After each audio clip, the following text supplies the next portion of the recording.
Madam. Madam, ఒక ఫ్యామిలీలో disputes అనేది ఎక్కడో ఒక సైడే అనేది ఎప్పుడు రాదు. ఎంతో కొంత పర్సెంటేజ్ ఇటు అటు షేర్ చేసుకోవాలి. ఈ కేసు అబ్జర్వ్ చేసినాక నాకు అనిపిస్తుంది, మీకు కనిపించకపోవచ్చేమో, 50% ఇతనిది ఉంది, 50% ఆ అమ్మాయిది ఉంది. అదేంటి మేడం, ఆ అమ్మాయి మీతో మాట్లాడిన విధానం కానీ సార్తో మాట్లాడిన విధానం కానీ కొంచెం షాకింగ్గానే ఉంది కదా అంటే, ఆ షాక్ ఎక్కడ స్టార్ట్ అయింది? మ్యారేజ్ అయినప్పుడు 2-3 ఇయర్స్ బాగానే ఉన్న మ్యారిటల్ రిలేషను, ఆ తర్వాత నుంచి అత్తగారంటే ఆ అమ్మాయికి ఇక్కడి నుంచి ఇక్కడికి వెళ్ళిపోయింది తిక్క. అత్త అనే డైలాగు కూడా ఆ అమ్మాయి భరించడానికి రెడీగా లేదు. ఆవిడ చేసింది ఏమీ లేదు. ఎలా అవుతుంది ఇవన్నీ అంటే, నాకు ఇక్కడ నేను ఈ కేసులో అబ్జర్వ్ చేసిన పాయింట్స్, మనం సీరియస్గా మాట్లాడాల్సిన పాయింట్స్ 3 కనిపిస్తున్నాయి. ఒకటి సాంప్రదాయాలు, 2 పిల్లల గురించి, 3 ఈ స్టేజ్లో ఈ అమ్మాయి ఆ డెసిషన్ తీసుకోవడానికి కారణం ఏంటి. ఇలాంటి హస్బెండ్స్ అంటే ఇలాంటి ఒక కుటుంబ మ్యారిటల్ రిలేషన్స్లో మనం రెగ్యులర్గా చూస్తున్నాం. అన్ని ఎలిగేషన్స్ చెప్పి కూడా భర్తలు భార్య కావాలనే అడుగుతున్న సందర్భాలు. ఈ కేసు ఒక ఎగ్జాంపుల్ అనుకోండి. మీరు ఇంకా ఈ స్టేజీ దాకా రాలేదు, రాకూడదు అని అనుకోవాలి అంటే ఇది పూర్తిగా వినండి. ఎవరు స్పాయిల్ చేశారు మీ మ్యారిటల్ రిలేషన్ని? మీ అత్తామామల? వీళ్ళ అత్తామామల? కాదు, మీరిద్దరే. వీళ్ళ కేసులో కూడా సేమ్, వాళ్ళిద్దరే సర్వనాశనం చేసుకున్న మ్యారిటల్ రిలేషన్. కర్మ ఏంటంటే మన ఇండియాలో సాంప్రదాయాలు కొన్ని ఉంటాయి. ఇద్దరూ విజయవాడకి సంబంధించిన వ్యక్తులే, కానీ ఆ సాంప్రదాయాలు మాట్లాడే విషయంలో అతను అవసరం లేని కొన్ని పాయింట్స్ చెప్పాడు. మనం అప్పటికే అంటూనే ఉన్నాం, ఏ నాన్న ఎవరు దింపితే ఏముంది. ఇట్లాంటివి ఎవ్రీడే వాళ్ళ ఇంట్లో జరిగే ఉంటాయి. ఒక అమ్మాయి ట్రిగర్ అయిపోతుంది అంటే, ఆఫ్టర్ మ్యారేజ్ వీళ్ళు వెల్ సెటిల్డ్ కాదు, వాళ్ళు వెల్ సెటిల్డ్ కాదు. ఇక్కడ తిన్నా అదే బిర్యానీ అదే గంజి, అక్కడికి వెళ్ళినా అదే బిర్యానీ అదే గంజి. కానీ భర్త దగ్గరకు వచ్చినప్పుడు ఇంకొంచెం ఎక్స్పెక్ట్ చేస్తారు, ఎందుకంటే ఇది లైఫ్ లాంగ్ ఉండే లైఫ్ స్టైల్ కాబట్టి. మీ డామినేషన్ ఎలా ఉంది అంటే, మీరు ఇంట్లోకి అడుగు పెట్టగానే ఆవిడ లేచిపోయి మహారాణి లాగా నీట్గా రెడీ అయిపోయి, ఏవండి వచ్చారా అని విపరీతంగా లవ్ చేస్తూ, మీరు రాగానే కాళ్ళు చేతులకు అడిగిచ్చేసుకొని అక్కడ అన్నీ పెట్టేసి తినకపోతే తినిపిస్తూ, ఈ టైప్ ఆఫ్ ఎక్స్పెక్టేషన్స్ మీకు లేదు మేడం. లేవు. అసలు మీ ఇంట్లో అది లేవు. కర్మ ఏంటంటే అది లేనే లేదు. నాకు ఎక్స్పెక్టేషన్ లేదంటున్నాను. ఉంది. నీ బిహేవియరు అలాగే ఉంది, కానీ నీకు అది తెలియట్లా. ఎలా అంటే, మేడం వండితే చాలు అని మీరు మాకు చెప్తున్నారు, కానీ పొజిషను ఆ స్టేజ్ దాటిపోయింది. ఇందాక కొన్ని క్వశ్చన్స్ అడిగావు నిన్ను, నాన్న ఏముంది పోనీ, ఆ పిల్ల ఆల్రెడీ అప్పటికి 10 ఇయర్స్ మ్యారిటల్ రిలేషన్లో ఫిక్స్ అయిపోయింది. సైకలాజికల్గా మిమ్మల్ని వదిలించుకోలేదు, మీతో ఉండలేదు. ఎప్పుడు వదిలించుకోగలదు ఒక భార్య మిమ్మల్ని? మీరు తాగుబోతో తిరుగుబోతో క్రూయల్గా హింసిస్తుంటేనో, ఇవి ప్రాక్టికల్గా బయటికి కనిపిస్తుంటే, అమ్మా ఆయన ఇట్లాంటోడమ్మా, ఆ పిన్ని ఆయన ఇట్లాంటోడు అని చెప్పడానికి ఎవిడెన్స్లు కనిపిస్తాయి. సైకలాజికల్గా ఇంట్లో జరిగే మానసికమైన ప్రాబ్లం ఉంటుంది చూసారా, అది భూప్రపంచంలో ఎవరికి చూపించరు. మళ్ళాంటి వాళ్ళకి ఏమనిపిస్తుంది, మాలాగా వినే వాళ్ళకి ఏముంది ఆ ఇంట్లో పిల్లోడు. ఆ అమ్మాయి కూడా అదే చెప్తుంది, ఆ పిల్లకి ఆన్సర్ చెప్పడానికి రావట్లేదు, ఎందుకంటే ఇది దొబ్బే ఆల్రెడీ. అది ఎప్పుడు అయిపోద్దంటే ప్రెషర్ కుక్కర్ లాగా అదే ఇంట్లో ఉండి ఇష్టం లేని కాపురం చేసుకుంటూ తప్పించుకోలేక, భర్తనో అత్తగారినో అసహించుకోవడం వేరు, పిల్లల్ని అసహించుకునే స్టేజ్కి అమ్మాయి వెళ్ళిపోయింది. ఆ స్టేజ్లో ఒక పిల్ల ఎందుకు వెళ్ళిపోయింది? ఎక్కడైనా మేము ఇందా నుంచి సార్ కానీ నేను కానీ బాధపడేది, అమ్మ మిమ్మల్ని అసహించుకోవడం కామన్, కానీ పిల్లల్ని అసహించుకోరు. పిల్లల్ని అసహించుకునే స్టేజ్కి ఆ అమ్మాయి వెళ్ళిపోయిందంటే, ఒకటి 50% మీ దగ్గర నుంచి ఆ అమ్మాయికి వచ్చిన ఎక్స్పెక్టేషన్స్, మీరు మీరు వాతావరణం క్రియేట్ చేసింది. ఒక 50% సహజంగానే ఆ అమ్మాయికి మైనస్. మీరు సొసైటీని చూశారు, మీకు కల్చర్ తెలుసు, ఎలా ఉండాలో తెలుసు. ఆ అమ్మాయికి అంత తెలియదు. ఎవరు నేర్పించుకోవాలి ఓపికగా? మీరు నేర్పించుకోవాలి. మీరు చెప్తే అది క్రూయాలిటీ. ఎలా నేర్పించుకోవాలనేది మీకు తెలియాల. పెళ్ళిలో అన్నీ ఇష్టపడి పెళ్ళిళ్ళు చేసుకొని కూడా చాలా కన్సల్టేషన్లు మాట్లాడతాం. కొన్ని మాటలు ఇచ్చేస్తూ ఉంటారు, మేము ఇవి ఇస్తాం అవి ఇస్తామని. అవి పెళ్ళిలో ఇచ్చిపడేయాలి, ఇవ్వరు. ఆ తర్వాత వాటి విషయం మీద గొడవలు, శాలరీల విషయం మీద గొడవలు, ఇవి జరుగుతూ కాపురాలు నాశనం అవుతున్నాయి కొన్ని. మీ విషయాలకు వచ్చేసరికి డెలివరీలు పెట్టిపోతలు ఇవి ఇవి కూడా చాలా తక్కువే ఉన్నాయి. నేను ఒక పాయింట్ మీ అందరికీ తెలియాలని చెప్తున్నాను, కానీ వీళ్ళ కేసులో అది తక్కువే. సాంప్రదాయాల విషయాల మీద ఏదో చిన్న చిన్నవి తప్ప దానికోసం విడిపోయేంత కాదు. కానీ చిన్న చిన్న నస ఉంది చూసావా, పాయింట్ పాయింట్ పాయింట్ పాయింట్, ఆ పాయింట్స్ మేము పోగేయలేం. ఈ రోజున అది ఎలా అయిపోయిందంటే, పిల్లల్ని అసహించుకునే స్టేజ్కి వెళ్ళిపోయింది. ఆ అమ్మాయిని మేము ఎంత చే ఏంటి ఇట్లా కూడా ఒక స్త్రీలు ఉన్నారా అనే స్టేజ్లో ఎలా మాట్లాడుతున్నామో, ఇక్కడ కూర్చున్న 1.5 అవర్ 2 అవర్స్లో మీరు మాట్లాడిన ఒక డైలాగ్ కూడా నా దృష్టిలో అంతే ఉంది. పిల్లల్ని నేను ఎట్లా పోషించాలండి? ఏంటి, అమ్మ పోతే పోషించరా పిల్లల్ని? మీరు కాదు, కర్మ ఏంటంటే 99% జెంట్స్ పిల్లల్ని తీసుకోవడానికి ఇష్టపడరు. నిజంగా తీసుకుంటాను అన్న మీకుండే మైనస్లు ఏంటో తెలుసా? ఇదే నేను పొద్దుటెళ్తే సాయంత్రానికి జాబ్కి వెళ్తానండి, పిల్లల్ని ఎవరు చూస్తారు, మా అమ్మకి హెల్త్ బాలా, కోడలే చూడాలి, భార్యే చూడాలి. అంత చూసుకోలేనప్పుడు పిల్లల్ని ఎందుకు కన్నావు? మళ్ళీ పైగా 3వ పిల్లల్ని కంటానికి రెడీ అయిపోయావు. ఈ రోజున ఈ తగాదా అనేది మీకు 2 పిల్లలు పుట్టిన తర్వాత కూడా ఉంది. ఈ రోజున ఒక ఆడపిల్ల ఇంట్లో ఉండుంటే పిల్ల పరిస్థితి ఏంటి? మగపిల్లలు కాబట్టి ఇంకో 5 ఏళ్ళకి వాళ్ళు ఇష్టం వచ్చినట్టు తిరుగుతారు. కర్మ మీలాంటి వాళ్ళకి పిల్లలు పుట్టడం తెలుసా? ఎంత అసహ్యంగా మాట్లాడావంటే ఆ పిల్లకి పిచ్చెక్కింది, ఆ పిల్లకి మేము చెప్పలేము. నువ్వు సక్రమంగానే ఉన్నావుగా, ఏం మాట్లాడావు ఇందాక? పిల్లల్ని ఎలా పోషించాలంటే నేను పొద్దుటెళ్తే సాయంత్రానికి వస్తే వంట చేయలేవా? భార్య పోతే బతుకుతారా బతకరా? అదృష్టం నీ పిల్లలు నీ దగ్గర ఉండడం తెలుసా? దానివల్ల నువ్వు లీగల్గా ఆ రేంజ్లో ఉన్నావు. లీగాలిటీ ఏంటో నేను చెప్తా. నీకు పిల్లలకు వంట చేయడానికి, పిల్లల్ని చూసుకోవడానికి నీకు కష్టంగా ఉంది. ఓ తింగర్ దాన్ని తెచ్చుకోవాలని నువ్వు పెద్ద పోరాడేసి ఇక్కడికి వచ్చావు. ఏమన్నా ఒక్క పాయింట్ ఉందా అమ్మాయి దగ్గర? మేము ఇంతసేపు మాట్లాడితే ఆ పిల్ల నీ మీద ఏమీ చెప్పలేకపోయింది.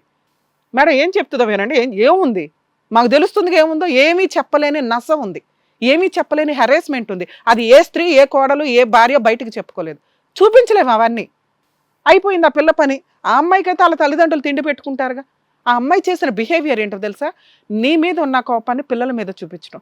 ఈరోజు పిల్లలు తల్లిని అసహించుకుంటున్నారంటే నువ్వే రీజన్. నిన్నేం అనలేదు, నువ్వు మగాడివి. 1 బీగుతో 4 బీగుతో లేకపోతే ఇంట్లో నుంచి వెళ్ళిపోతావు. ఆ 4 రోజులు ఇంట్లో మాటలు ఉండవు. ఆ అమ్మాయి ఎవరి మీద చూపిస్తుంది ఆ ప్రెస్టేషన్? పిల్లల్ని 4 బాదుతుంది. బాదుతుంటే మగపిల్లలు అక్కడ ఉన్నది, ఆడపిల్లనే ఏడ్చుకుని లోపలికి వెళ్తుంది.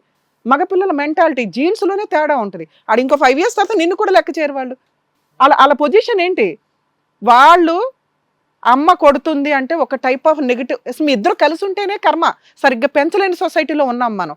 మళ్ళీ ఇందులో మీరు అక్కడికి వెళ్ళండి రా, ఇక్కడికి రండి, ఏంటి ప్రసాదం పంచుకుంటున్నారు. కనేశారు ఆనందంగా. మీకు వారసులు కావాలి. మీ ఆస్తి కోట్ల ఆస్తి బయటికి పోకూడదు. మీరు సంపాదించేది ఏమీ లేదు ఇక్కడ. వాళ్ళకి తిండి పెట్టడానికి ఆవిడ నువ్వు పోరాడుతున్నారు. ఆవిడ అసహించుకుంది. మీరు ఇందాక అన్నారు కదా మేడం 10th అయిపోగానే పంపిస్తానని. వాళ్ళని వదిలించుకోవాలని కాదు మేడం. నానా నీ మెంటాలిటీ వదిలించుకోవాలని కాదు, నీ నిస్సహాయత. నీ నిస్సహాయత గురించే మాట్లాడుతున్నాను నేను. నువ్వు చెయ్యలేకపోవడం కాదు, నువ్వు కాదు, 99% చెయ్యలేరు జెంట్స్. అయినా ఉన్నారు. కర్మ ఏంటంటే నీ కేసులు నీకుంది, నీ పిల్లలు నీ దగ్గరకు వచ్చారు. దానివల్ల నువ్వు లీగల్గా చాలా అప్పర్ హ్యాండ్లో ఉన్నావు నాన్న. ఈ మాత్రం పిల్లల్ని పెంచుకోవడం అనేది నీ బాధ్యత. పిల్లలు లేక చూస్తున్నారుగా, న్యూస్ చూసారా నిన్నగాక మొన్న? IVFలు ఏదో ఇన్స్టిట్యూట్ వాళ్ళు చేస్తున్న దరిద్రాలు ఏంటో చూసారుగా. మీ వారసులే కాదు మీకు పుట్టే పిల్లలు. మీలాంటి వాళ్ళకి పిల్లలు పుడతారు, వాళ్ళేమో గాలికి రోడ్ల మీద పడి తిరగాల. ఎలాంటి పొజిషన్లో ఉన్నారు మీరు? అలా వదనలే మేడం పిల్లల్ని. Very good. ఇక్కడ నువ్వు రియలైజ్ అవ్వకపోతే నేనే కొట్టేస్తాను లేసి. నీ పిల్లలు నీ హక్కు, నీ బాధ్యత. నువ్వు 100% అది తీసుకోవాల్సిందే. నీ భార్య దగ్గరికి 10th అయినాక పంపిస్తాను, ఇంటర్ అయినాక పంపిస్తాను లేనే లేదు. ఎందుకంటే ఆ పిల్లకి ఆ అమ్మాయినే పోషించుకోలేదు. నువ్వు కనీసం తిండన్నా పెట్టగలవు. ఇక్కడ పిల్లల సమస్య మీద వచ్చావు కదా, నువ్వున్నావు. నేను ఎప్పుడు కూడా తల్లి ఉంటే 100 మంది ఉన్నట్టు అని చెప్తున్నా. నీ కేసులో నువ్వు ఉంటే ఆ పిల్లలకు 100 మంది ఉన్నట్లే. నువ్వు ఇంకో మ్యారేజ్ చేసుకుంటావా చేసుకోవా అనవసరం. ఎందుకంటే జెంట్స్కి ఎందుకు ఇవ్వమంటే ఈ నిస్సహాయత. చూసుకోలేరు, చూసుకోవాలని ఉన్నా చూసుకోలేరు. అలా అని పిల్లలు లేకుండా బతకలేరు, కానీ కంట్రోల్ చేసుకోగలరు. లేడీసు అది కంట్రోల్ చేసుకోలేరు. పిల్లలు ఉండాలి, వాళ్ళకి తిండి పెట్టినా పెట్టకపోయినా వాళ్ళకి పిల్లలు ఉండాలి. కర్మ ఏంటంటే నీ వైఫ్కి హెల్త్ ప్రాబ్లం కంటే ఈ ప్రాబ్లం ఎక్కువ ఉంది. తన ఆలోచన కరెక్ట్గా లేదు. అలాంటి అమ్మాయి దగ్గరికి ఈ పిల్లల్ని పంపించడం కుదరదు. వెళ్ళినా పిల్లలకు ఆల్రెడీ పాయిజన్ చుక్క మీ ఫ్యామిలీ వల్ల ఏర్పడింది. వాళ్ళు ఎట్టి పరిస్థితుల్లో అక్కడికి వెళ్ళరు, వెళ్ళినా అమ్మాయితో ఉండరు. అక్కడ నుంచి ఎటైనా పారిపోతారు తప్ప నీ దగ్గరకు కూడా రాడు. ఎందుకంటే నీకు అది భారం అయిపోయింది కదా. పిల్లలు డాడీకి మేము భారం అయిపోయామని అమ్మ దగ్గర అంటగట్టాడు మమ్మల్ని. అమ్మ ఏ డైలాగ్ వచ్చినా ఈవిడ బూతులన్నీ వాళ్ళ మీదే తిడుతుంది, నీ బూతులన్నీ వాళ్ళ మీదే తిడుతుంది. వాళ్ళకేం అవసరం? అప్పటికి ఇంకో 5 ఏళ్ళు వస్తాయిగా. మగపిల్లల ఆలోచన ఎలా ఉంటుంది అనేది మీకు తెలియదా? ఆడపిల్ల ఆలోచన ఎలా ఉంటుందో నీకు తెలియదు. కానీ నాది ఇంకో చిన్న మాట మేడం. మాట్లాడొద్దు, తర్వాత మాడదు. పిల్లల్ని తీసుకొని అక్కడ డ్రాప్ చేయాలి అనే ఆలోచన డిలీట్ చేయండి. ఒకటి, పిల్లల్ని పెంచలేనప్పుడు దయచేసి ఎవరు కనకండి. మీరు 2 పిల్లల్ని కన్నారు అంటే అది మీ బాధ్యత. నోరు మూసుకొని సర్దుకోండి. ఎప్పుడైతే డిస్ప్యూట్స్ వస్తున్నాయో ముందే ఆలోచించుకోండి. నా భార్య నన్ను వదిలేసి వెళ్ళిపోతే నా లైఫ్ స్టైల్ ఎలా ఉంటుంది, నా భర్త నన్ను వదిలేసి వెళ్ళిపోతే నా లైఫ్ స్టైల్ ఎలా ఉంటుంది అని ముందు డిసైడ్ అయి చావండి.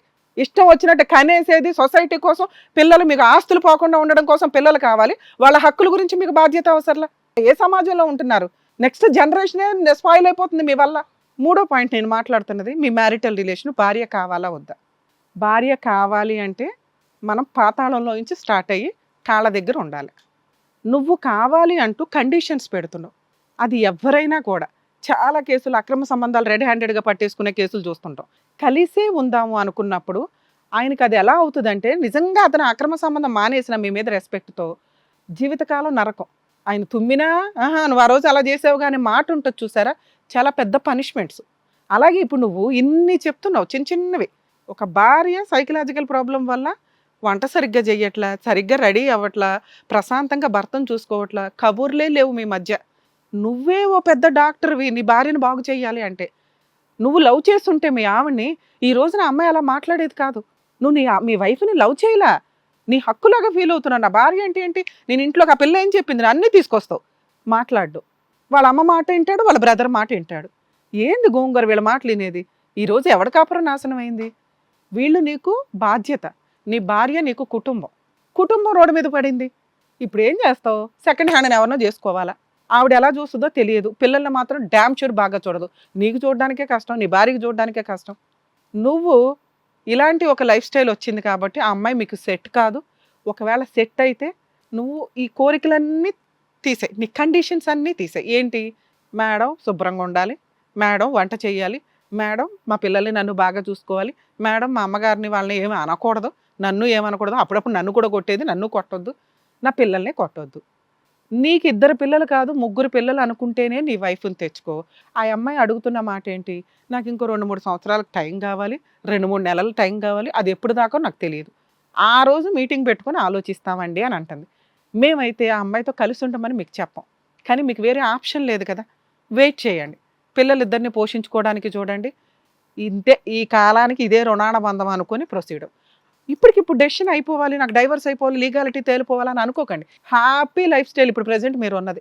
మీకున్న ఫిజికల్ నీడ్స్కి ఏంటి కొంతకాలం ఆగండి, భార్య వస్తానికి అవకాశం ఉందేమో, ఆ రోజు డెసిషన్ తీసుకోండి. ఒకవేళ అమ్మాయి రాకపోతే, లేదు మేడం నేను లీగల్గా వెళ్ళిపోదాం అనుకుంటున్నాను, మా ఆవిడకున్న హక్కులేంటి, నాకున్న హక్కులేంటి. మీరు మీ పిల్లలు మీ దగ్గర ఉండడం వల్ల ఈ రేంజ్లో ఉన్నారు లీగల్గా. క్యారెక్టరే పడిపోయింది ఆ అమ్మాయికి. 498 వేసినా నిలబడదు, డొమెస్టిక్ వైలెన్స్ వేసినా నిలబడదు, ఆ అమ్మాయికి మెయింటెనెన్స్ కూడా రాదు. ఓకే, మెయింటెనెన్స్ ఒక్కటే జెంట్స్ భయపడుతూ ఉంటారు ఎప్పుడు. నీ పిల్లలు నీ దగ్గర ఉండగా ఆ అమ్మాయికి ఇవేమీ రావు. ఓకే, వాంటెడ్లీ కాపురం వదిలేసుకుంది, ప్రాపర్ రీజన్సే లేవు ఆ అమ్మాయి దగ్గర. అవన్నీ ఏదో వెయ్యాలి కాబట్టి ఇప్పుడు మేబీ ఇప్పుడు క్రియేట్ చేసుకుంటారు. ఇప్పుడు మేము మాట్లాడాం కాబట్టి ఆహా ఏదైనా చెప్పాలన్నమాట మా ఆయన మీద. ఎందుకంటే నీ మీద ఏమీ లేవు, ఆ పిల్లకి చెప్పడానికి తెలియట్లేదు కూడా. అర్థమవుతుందా? ఒకవేళ మీ ఆవిడ నీతో వస్తాను అంటే మీరు మారటానికి రియలైజ్ అవ్వండి, మీరు రెడీ అవ్వండి. ఈ అమ్మాయి మారదు, ఇలాగే వస్తుంది. ఈ తెంగరదాన్ని నేను లవ్ చేసి ఆ అమ్మాయిని మార్చుకొని నా పిల్లలకి మంచి తల్లిగా, నాకు మంచి భార్యగా చేసుకోవాలని మీరు ఇన్స్టిట్యూట్ పెట్టుకొని రెడీ అవ్వాలి అని అనుకుంటేనే అమ్మాయిని తెచ్చుకో. ఆవిడ మనని ఆవిడ మారటం జరగదు, ఆ అమ్మాయికి ఆ లక్షణాలు లేవు, తెలియదు కూడా. లేదు మారలే, అయినా కూడా ఇంట్లో టీవీ ఉంది, ఫ్రిడ్జ్ ఉంది, భార్య ఉంది, నీ ఫోటో ఫ్రేమ్కి కావాలనుకుంటున్నావుగా, అంతే ఎక్స్పెక్ట్ చేయి. ఇంకో కుదిరితే నువ్వే వంట చేసి పిల్లల్ని అట్లా పంపించేసుకుంటే వాళ్ళు ఇంకో 5 yearsకి వాళ్ళు రియలైజ్ అవుతారు, వాళ్ళ పనిలో వాళ్ళు చేసుకోగలుగుతారు. అమ్మకి చేయాల్సిన కార్యక్రమాలు అవి చేసి అది తమ్ముడు దగ్గరే ఉంచి, నీకు సొసైటీకి ఒక కుటుంబం కావాలనుకుంటున్నావు కాబట్టి 0 ఎక్స్పెక్టేషన్స్తో మీ ఆవిడని తెచ్చుకోండి. కుదిరితే బతులాడుకొని తెచ్చుకోండి. తర్వాత ఆ అమ్మాయి నాకు అవసరం కాబట్టి నాలో ఉన్న నెగిటివ్ అంతా తీసిపడేద్దాం. ఆ అమ్మాయి మీద ఏ ఎక్స్పెక్టేషన్స్ లేకుండా ఉంచుకుంటే ఉంచుకుందాం, లేకపోతే లీగల్గా మీరు డైవర్స్ పిటిషన్ ఫైల్ చేస్తే ఆ అమ్మాయి పెద్ద ఫైటింగ్ చేసే టైపు కాదు. ఒకవేళ చేసినా నిలబడో, మీరు గెలుస్తారు. డైవర్స్ తీసుకుని ఏం చేస్తారనేది నా ఉద్దేశం. సో కాబట్టి లీగల్గా మీరు మంచి అప్పర్ హ్యాండ్లో ఉన్నారు. వాళ్ళు వచ్చి సెటిల్మెంట్కి వస్తే మ్యూచువల్కి వెళ్ళండి. వాళ్ళు వచ్చి భార్య మా ఆయన దగ్గరికి వస్తానని మీ ఆవిడ అంటే కనుక 0 ఎక్స్పెక్టేషన్స్ తోటి తెచ్చుకోండి, పోషించుకోండి. మీకు అవసరం, ఆవిడికి మీ అవసరం లేదు. ఆవిడ హ్యాపీగా బతుకుతుంది అక్కడ. అర్థమవుతుందా? ఆవిడ తిండి ఆవిడ తింటుంది, ఆవిడ వ్యవహారం, ఆవిడ చూడడానికి 3 మంది ఉన్నారు, నిన్ను చూడడానికి ఎవరు లేరు. నువ్వే ఇంకా 3 చూడాలి ఇక్కడ. సో నువ్వు ఆ ఇంటికి మహారాజు కాబట్టి నీకు బాధ్యతలు ఎక్కువ ఉన్నాయి. కాకపోతే నీ సామ్రాజ్యం కొంచెం వీక్గా ఉంది, ఫైనాన్షియల్గా గట్టిగా ఉంటే ఈ సమస్యలన్నీ ఆఫ్టర్ ఆల్ సంపాదన మీద కాన్సన్ట్రేట్ చేయి. పెళ్ళి, భార్య, పిల్లలు అనే దాని మీద వదిలేసి, పిల్లలు మీ బాధ్యత. ఇంకొకసారి ఎప్పుడైనా మీ పిల్లలు కంప్లైంట్ చేస్తే మాత్రం మేము 3 ఎంత దూరం అన్న వెళ్తాం, మీ ఇద్దరు అంతూ తేల్చేస్తాం, గుర్తుపెట్టుకో మేడం. మీ ఆవిడతో ఉండాలా లేదంటే డివోర్స్ తీసుకోవాలా, అసలు మాకేం తెలియట్లేదండి, మాకు ఎటువంటి రెస్పాన్స్ ఇవ్వట్లేదండి, మా ఫోన్ లిఫ్ట్ చేయట్లేదండి అని చెప్పేసి ఇక్కడి వరకు వచ్చారు. సో మీ ముందే మేడం సార్ ఆవిడతో మాట్లాడారు, మీకంటూ ఒక క్లారిటీ వచ్చిందని అనుకుంటున్నాను. ఏంటి జాగ్రత్త. Thank you.